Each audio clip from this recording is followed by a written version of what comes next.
우리가 마음에 대한 얘기를 할 때 제일 먼저 빼놓을 수 없는 것들이 있죠. 아까 이경재 원장님도 많이 말씀을 하셨고 스트레스에 대한 얘기를 안 할 수가 없죠. 스트레스 많이 받으세요? 네. 생각보다 안 받으시네요. 자, 실험용 쥐를 가둬놓은 재밌는 실험이 있었는데요. 왼쪽 우리 케이지에는 쥐들이 몇 마리 없죠.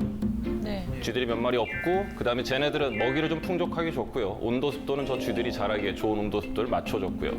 오른쪽에 있는 우리에는 좀 많은 수의 쥐들을 집어넣고 그다음 먹이는 조금 부족하게 주고 온도 습도는 맞춰주지 않았습니다. 자, 그러면 객관적으로 봤을 때 김상중 씨께서 생각할 때는 어느 쪽에 있는 쥐들이 더 스트레스를 받았을까요? 당연히 오른쪽에 있는 쥐들이 더 스트레스를 많이 받는 거 아닐까요? 우리가 바본 줄 알아요? 우리가 바본 줄 알아요? 아니 비행기 퍼스트 클래스나 이코노미 클래스의 차이잖아요. 네, 예, 이렇게 말 많은 분들이고 제가 잠깐 까먹었습니다. 예. 실제로 오른쪽에 있는 쥐들이 객관적으로 봤을 때 좀 더 스트레스를 많이 받았겠죠? 자, 그럼 김태훈 씨, 어느 쪽에 있는 쥐들이 실제로 더 건강하게 잘 지냈을까요? 저는 그래도 3마리밖에 없는 저 쥐들. 네. 안락한 환경에 있는 쥐들. 재밌는 실험 결과는요, 우리가 객관적으로 봤을 때 스트레스는 오른쪽 애들이 훨씬 더 많이 받았을 것 같은데 실제로 더 건강하게 잘 지낸 쪽 또한 오른쪽이라는 겁니다. 네. 스트레스는 사실 라틴어의 스트링거라는 어원에서 나왔다고 그래요. 원래 스트레스는 물리학 분야에서 사용하던 거고요.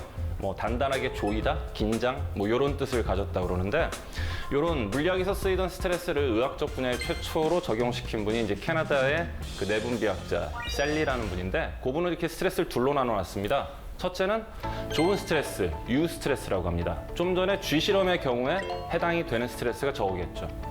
살아가는 데 있어서 우리한테 꼭 필요한 스트레스가 바로 저 좋은 스트레스고요.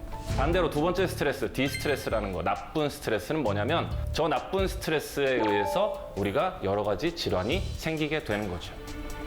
그럼 이런 스트레스가 왔을 때 우리에게 실제로 어떤 일들이 벌어지는지 그 첫 번째. 네, 잘 보면 차가 사고가 났습니다. 바퀴도 빠지고 뒷창문도 날아가고 차가 꽤나 크게 사고가 났는데 일반적으로 우리가 교통사고가 났다 하면 이쪽 구석에 서서 보험회사에 전화하거나 차 옆에 쪽으로 앉아서 망연자실에 있거나 혹은 뒷차와 사고가 났다면 저쯤에 서서 뒷차 운전사와 싸우고 있어. 삿대질하거나 멱살잡이 하는 걸 우리가 가장 흔하게 볼 수 있죠. 근데 기타를 치고 있어요. 이게 뭐냐? 똑같은 스트레스가 온다 하더라도 사람마다 다른 반응을 볼 수 있다는 것을 보여드리기 위한 사진입니다만 정신과적으로 봤을 때 과연 정상일까요? 지금 말씀드린 대로 똑같은 스트레스가 온다 하더라도 사람마다 다른 반응을 보일 수 있는데요. 예를 들어서 똑같은 10이라는 크기의 스트레스가 왔을 때 이게 크기가 10이니 10 근처 한 9나 10이나 11 정도로 이 스트레스에 대해서 반응을 보이는 게 일반적일 텐데 이쪽 똑같은 10이라는 크기의 스트레스가 왔을 때 저걸 한 2나 3으로밖에 안 받아들이는 분들이 있습니다. 좋게 얘기하면 긍정적이고 낙천적인 분들이고요. 나쁘게 얘기하면 답답하고 속 터지는 분들이죠. 나 여기 속한다. 혹시 있으세요? 여기 속하는 분들의 가장 큰 특징은 지가 여기 속하는지 잘 몰라요. 지가 여기 속하는지 잘 몰라요. 본인 옆에 사람이 알지. 네, 여기 있는 분들은 하늘의 운을 타고났습니다. 예, 본인은 스트레스가 아무리 와도 그 스트레스를 적게 받아들이기 때문에 무병장수할 가능성이 굉장히 커요.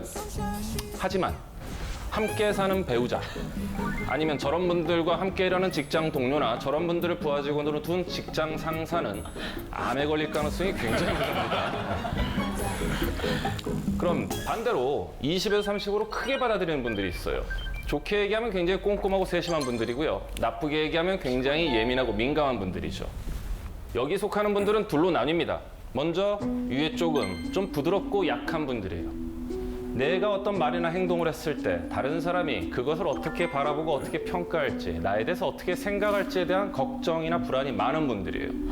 이분들은 그래서 남들한테 싫은 소리도 못하고 미운 말, 싫은 말, 나쁜 말도 못하고요. 제일 중요한 특징 중에 하나가 거절을 못합니다. 이것 좀 해줘 그러면 응 하고 돌아서 미쳤어 막 이러는 분들 있죠. 네, 이분들이 이렇게 하는 이유는 착해서가 아니에요. 착해서가 아니에요. 이렇게 하지 않으면 내 마음이 불편하기 때문에 이렇게 합니다. 반대로 아래쪽 여기 속하는 분들의 특징은 나만의 원리 원칙이 있습니다. 근데 이 원리 원칙이 도덕적으로, 윤리적으로, 법률적으로 다 옳은 얘기고 좋은 얘기고 맞는 얘기예요. 근데 문제는 뭐냐? 이거를 자기만 지키면 되는데 주변에게 지키라고 강요한다라는 게 문제죠. 쉽게 말하면 이분들은 자기 자신뿐만 아니라 내 주변 사람들, 내 주변 사물들을 내 마음대로 통제, 컨트롤해야 내 마음이 풀리는 분들이에요. 나 여기 속한다 있으세요? 이렇게 나쁘게 얘기해놓고? 아, 예. 이분은 제가 못 껴겠어요. 여자친구분이 계속 너잖아 그래가지고. 아무튼 똑같은 스트레스가 오더라도 사람마다 다른 반응을 보이는데 그 이유가 뭘까? 뭐 여러 가지 원인이 있겠죠. 근데 그중에 가장 중요한 것이 바로 불안도와 긴장도라는 것의 차이라고 생각을 합니다. 이게 불안도와 긴장도가 일반적인 사람들의 모습인데 우리가 흔히 볼 수 있는 모습이에요. 피크닉 사진, 그다음 뭐 주차장 사진입니다. 다음 사진은 불안도와 긴장도가 극도로 높은 분들의 사진입니다. 매트리스별로, 파라솔별로, 남자별로, 여자별로, 애들별로 아주 기가 막히게 줄 세워놨고요. 주차장 사진 마찬가지입니다. 노란, 빨간, 파란, 까만, 흰색, 예, 깔별로 기가 막히게 맞춰놨어요. 이 사진을 보면서 사람이 어떻게 저렇게 살 수 있어? 답답함을 느끼는 분도 계실 거고요. 혹은 이 사진을 보면서 뭔가 이제야 정리가 된 듯 마음이 편안해지는 분 계실 거예요. 상중이 형 마음이 굉장히 편안해지셨죠? 아, 편안해졌어요.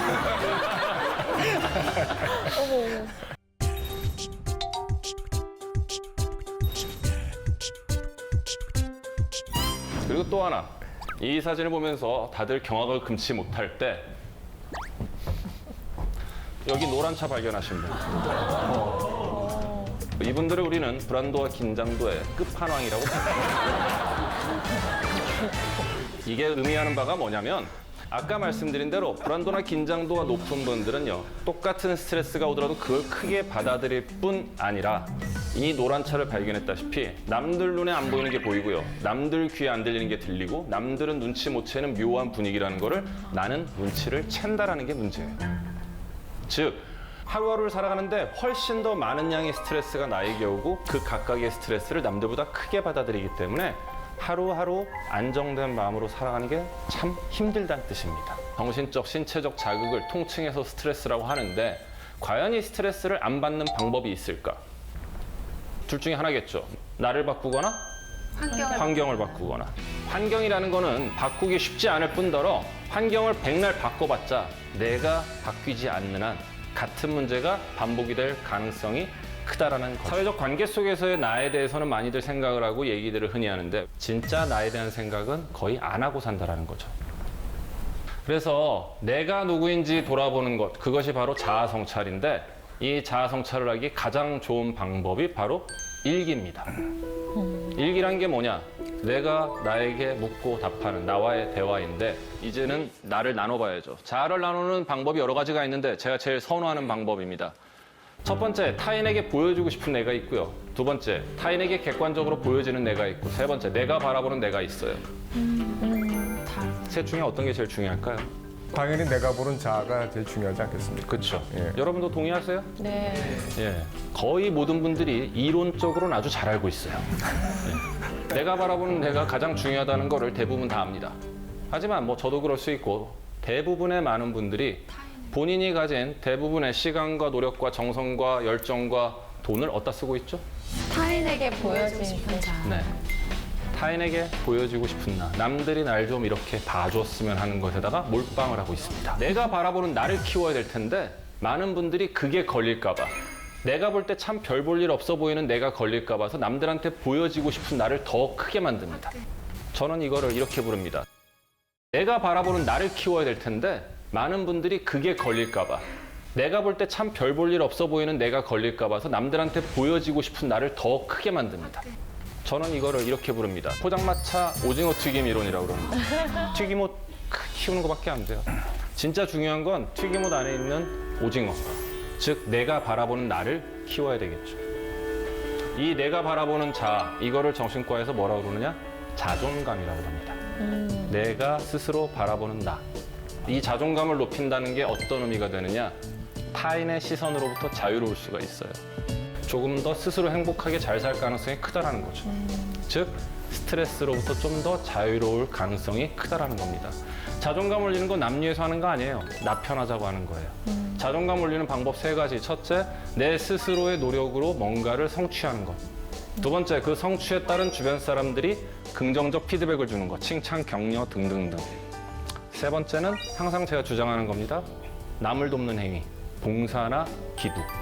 결국 남을 돕는 행위가 나의 자존감을 올리는데 가장 큰 도움이 됩니다. 뇌와 장을 얘기하고 싶습니다. 왜 이 얘기를 하고 싶으냐 하면 우리가 스트레스를 처리하는 기관이 멀리 있지 않습니다. 우리 양재진 원장님께서 훌륭한 강의를 하셨는데 바로 뇌가 스트레스를 받아들입니다. 하지만 장도 같이 이걸 받아들이거든요. 그 증거가 바로 여기 있습니다. 자율신경계 아세요? 교감신경, 부교감신경 아세요? 이 특강이 짜증이 나면 교감신경이 올라갈 거고요. 지루하면 부교감신경이 늘어납니다. 그래서 이 교감, 부교감신경이 자율신경계인데 한 가지 더 있습니다. 장신경계라고 있습니다. 장은 가위로 잘라도 안 아픕니다. 언제 아프냐? 터질 듯하게 압력을 받았을 때 아프거든요, 통증은. 그러니까 여러분들이 화장실 앞에서 참을 때 제일 아프잖아요. 고지가 바로 코앞인데 못 들어갈 때 그때 터지거든요. 네, 그래서 그때 왜 그러냐? 장은 혈관을 늘렸다 줄였다를 조절을 합니다. 혈관이 확장되면 우리가 피가 잘 통해서 좀 늘어지는데 혈관을 수축시키면 긴장하는 거잖아요. 조절을 누가 하느냐? 뇌도 하고 장도 합니다. 뇌는 바로 뇌간이라는 데서 합니다. 무게는 한 200g 정도밖에 안 되는데요. 혈관 수축 이완을 조절합니다. 그러니까 조절하는 데가 다르다. 뇌도 그래서 3종류가 있습니다. 1번이 원시적인 뇌입니다. 파충류의 뇌. 그러니까 숨 쉬는 거랑 관련됩니다. 원시적일 때는 숨 쉬면 되거든요. 두 번째 뇌는 1번보다 더 발달된 포유류의 뇌입니다. 감정을 중심으로 하는. 그리고 세 번째는 영장류. 우리 인간이라고 얘기하면 되겠죠. 인간의 뇌는 여기 한 번 더 생겨서 되뇌 피질, 되뇌가 더 커졌습니다. 그러면 원래는 파충류의 뇌 정도만 있어도 그냥 숨 쉬고 삽니다. 근데 이게 중요한 게 있습니다. 여자, 남자가 좀 다른 게 여자보다 남자들이 이 영장류의 뇌, 이 되뇌 피질 발달 속도가 좀 늦습니다. 아, 모질라군요, 우리가. 예, 많이 모자랍니다. 그래서 많게는 한 6년 정도 늦습니다. 그래서 이런 경우가 생깁니다. 여성이 한 평균적으로 24세가 되면 영장류가 됩니다. 진짜 되뇌 피질이 완성이 돼서 이성을 갖게 되는데 남성은 아주 늦은 사람은 30세가 돼야 발달합니다. 그러면 24세 여자가 24세 남자를 만났을 때는 남성은 아주 늦은 사람은 30세가 돼야 발달합니다. 그러면 24세 여자가 24세 남자를 만났을 때는 숨을 쉬거나 그러니까 꼭 확인하세요. 옆에서 숨 쉬는지만 확인하시면 되고 숨 좀 쉬고 있거든. 기특하다고 칭찬해 주세요. 뭔가 머리를 짜내는 걸 바라지도 마세요. 살아있는 거면 고마워야겠군요. 예, 숨을 쉬나 이런 거 한번 확인해 주시면 되게 고맙겠고요. 그러니까 우리 뇌는 이렇습니다. 근데 잘 보세요. 척추가 뒤에 있죠.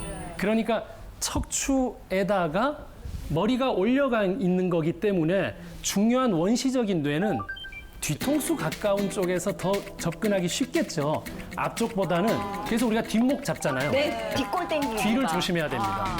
그런데 중요한 게 이겁니다. 이건 뭐냐? 예를 들어서 어떤 일에 집중하고 있잖아요. 그러면 밥 먹어 이런 게 잘 안 들리죠. 그게 다 들리면 걱정하다 죽습니다.